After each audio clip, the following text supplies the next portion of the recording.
The last time I ran this event competitively was in 1997, where I placed 13th despite only being 11 years old and having done zero training, something I've been very proud of ever since. I've often wondered how my running career could have gone had I not spent the next 28 years smoking, drinking and eating out the Star Kebab instead of running. Today I'm here to redeem my mistakes and try to beat that 13th place, whilst I also might beat my twin brother and running arch nemesis in the process. Can I make the top 12, or will I quit halfway and go to Woody's for an ice cream in this blistering 25-degree heat? You can find out this week on Run Steve Run.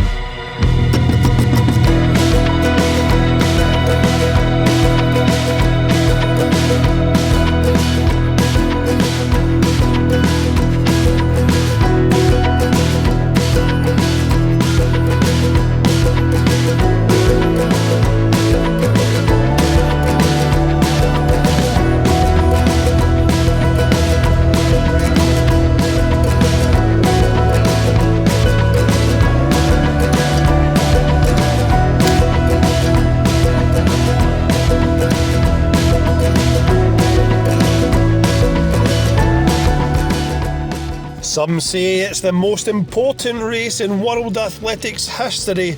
Others say it's a family fun run and it's pathetic for a 39-year-old man to take things so seriously. Either way, the Mauchline 5K is about to begin. Before we set off though, let's have a look at the race map and what we've got ahead of us.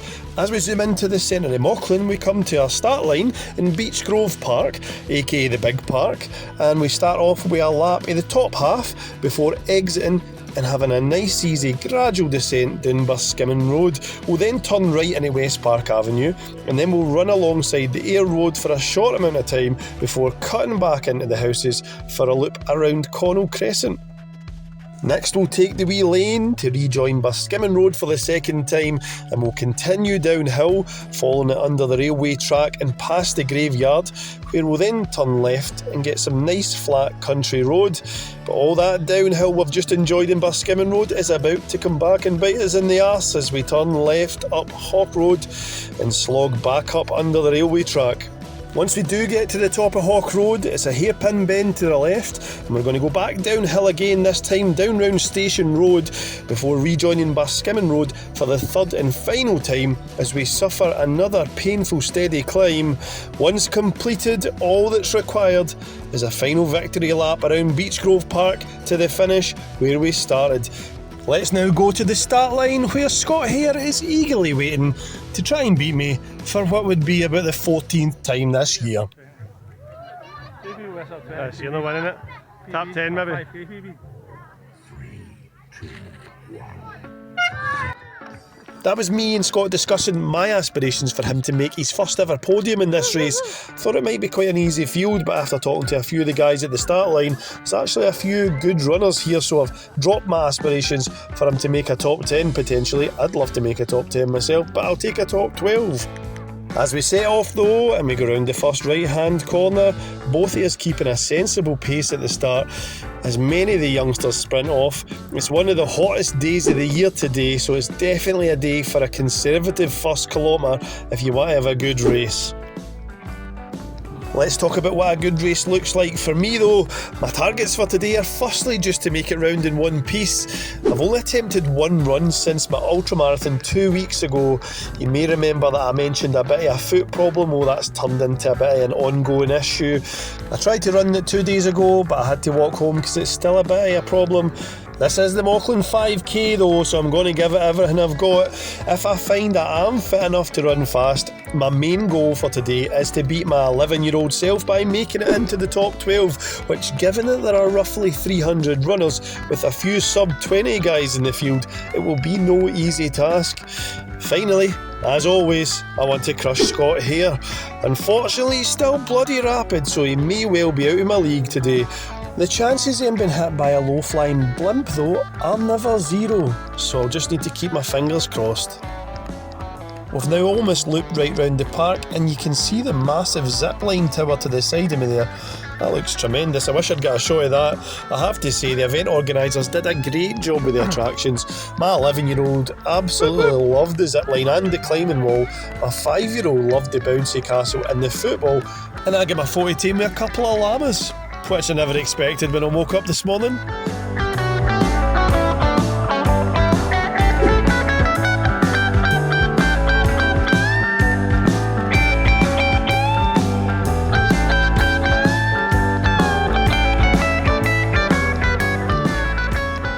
Making the best of the downhill now as we've come onto Barskimmon Road, and I'm starting to pick off a few people as the sun starts to pick off a few early victims as well, I think.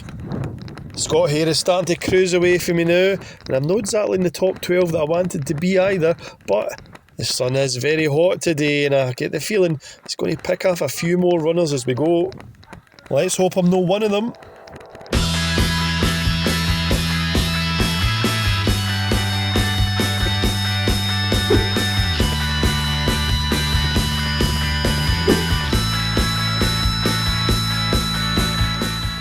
As we come into Connell Crescent and this runner in black cruises past me, the runners are mainly choosing to follow the pavement round here, but I'm going for the optimal racing line and cutting across the road. If there's one thing I'm good at, it's finding the most efficient race strategies out of sheer laziness, and knowing these roads well gives me a wee bit of home advantage.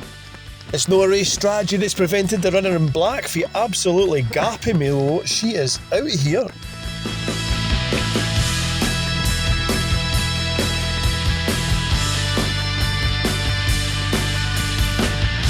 As we come to this wee grassy bit in Connell Crescent, we're going to loop around that, so I'll look up to the left where I can see ahead in the race, and I can actually still see Scott Hare ahead. He's only about 6 or 7 places ahead of me, I reckon.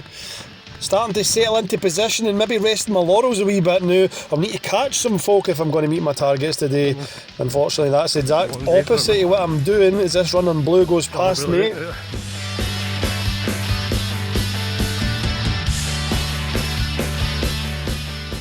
As I decide to take the optimal racing line again, the runner in black beside me there was struggling. I think maybe the heat's getting to her, and I'm going to try to overtake the runner in blue. This is exactly what I need to be doing. I need to be gaining some positions. Oh, but the runner in black is back in action, so just the runner in blue that I'm going to take. Oh no, in fact, here he comes back past me. Let's hope I can at least hold on to him for now.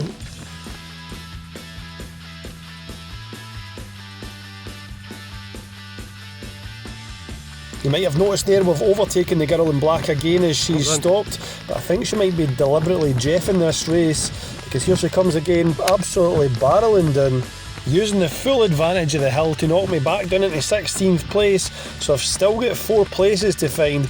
Even when I get past these two, if I go past these two, I've still another 2 places to find. A lot of this race left though as we hit the 2k mark, and my pace has gone quite well considering my overall level of fitness and the heat today.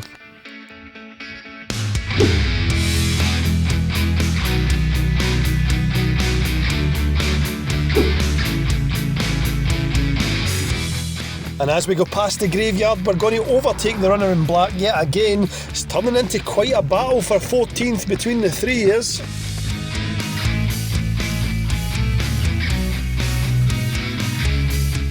And after drafting this guy all the way down the hill, I'm going to make the overtake.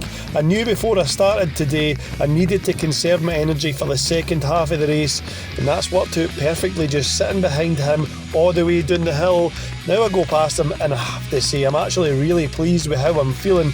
I've managed to conserve that bit of energy, and going into the second half of the race now, I'm feeling quite strong. Also feeling pretty confident I'm going to do well today.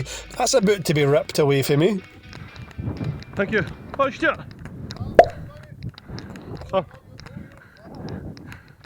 He's talking about the battle with my brother. Thanks for that, Stuart. I'm currently failing to beat my 11-year-old self, and you're reminding me that I'm also being destroyed by my 39-year-old brother as well. I can actually still see Scott in the distance, but he's very far away along at the end of the road. Duck into that wee bit of shade. Not much to it.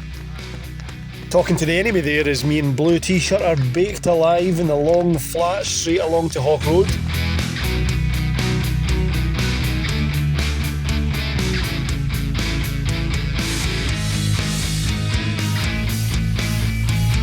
And I'm going to go past this young man who looks like he's struggling in the heat. What an effort for him. I did not think there'd be anybody that young so far up the front. He must have gone off like a shot. Well done, wee man, you're doing great. Get the bottle of water up here and you feel better. That does gain me 1 place though, so I'm now into 13th, tied with my best ever performance at the Mauchline Fun Run. As I go through the water station, I begin to dream and think that possibly I can get into that 12th place, but the dreams are quickly shattered by Blue T-shirt, who's blazed past me. And we're now about to go onto an uphill, which is traditionally where I lose places, no gain them. And Blue T-shirt is already starting to make a stretch away from me. I really have to hang on to the back of him and no lose any more places. But again, that's exactly what I'm going to do. Is White T-shirt, new character, enter the scene. Here he comes. Cruises past me like he's in his Sunday afternoon run. And suddenly the feeling like my PB was within my grasp. It all seems to be slipping away. It's going to take a strong performance in the second half to revive them as well. Have a look at this elevation chart. 120 feet elevation gain in the final 2 kilometres as we run back up the hill. I'll need to do some uncharacteristic uphill overtakes as I head back to the park.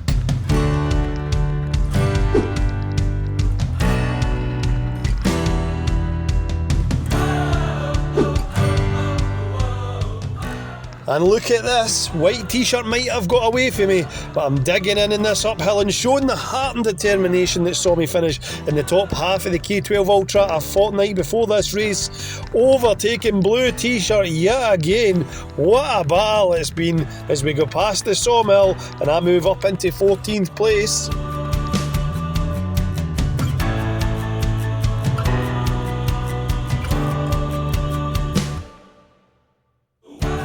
Thankfully that awful uphill has came to an end and I took it really well.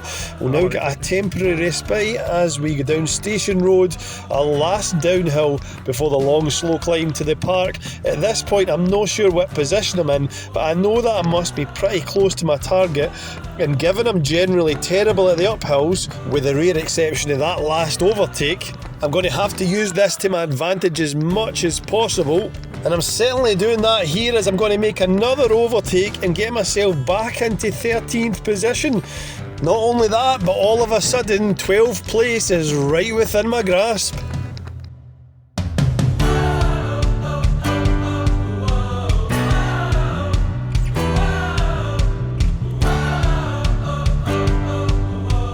And as we hit the uphill, it gets too much for Maroon T-shirt. He spots me coming up behind him, and for a second he looks back as if he's going to give a fight. But fortunately for me, he decides better of it and continues walking. Only a kilometre left to hang on to 12th place and I'll have made it. Can you imagine if I can round the corner and Scott Hale's walking? Let's hope.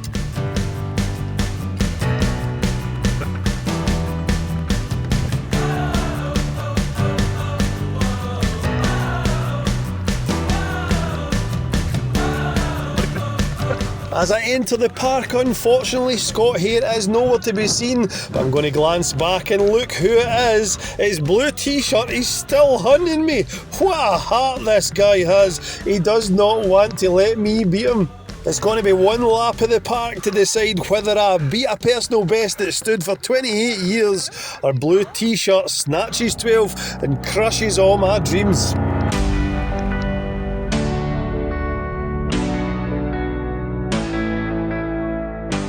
On the second last corner I glance back and he's right on my tail. He's like Robert bloody Patrick in Terminator 2. He'll just not stop coming for me.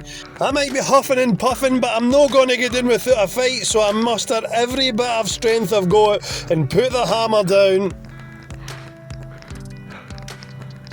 As I'm running along here, I'm feeling like he might go past me any time, so I'm really just trying to keep my legs moving as fast as I can and hopefully prevent him from making the overtake. When I get to this corner, I will have another check, and as we get to the corner, I'm going to have a glance back and I'm relieved to see that I've actually put a few metres on him. You might be the T1000 Blue T-shirt, but I'm Arnold bloody Schwarzenegger. Let's listen to me bringing it home.